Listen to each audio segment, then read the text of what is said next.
Ang leon at ang daga.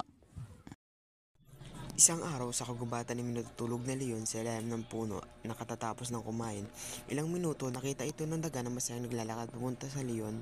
Maya-maya nagising ang leon at hindi ito napansin ng daga at agad-agad siya Rar, tinapa. rar, rar, may pagkain na naman ako. Panginoong Leon, huwag niyo po sana akong kainin.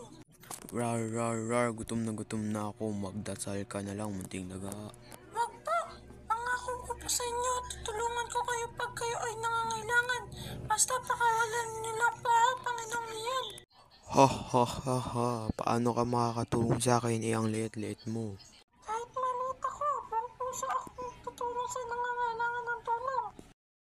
Ha ha ha ha, sige na nga, pagbibigyan na nga kita, munting daga. Salamat, Panginoong Leon.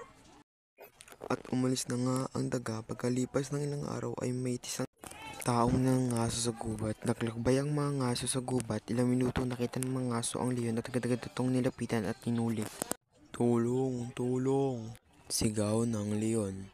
Nahuli ng mga ngaso ang leon at narinig ng daga ang sigaw ng leon.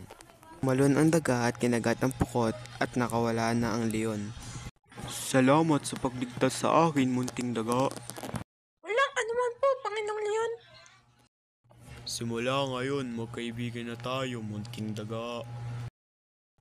At doon na nga nagkabati ang leon at agdaga.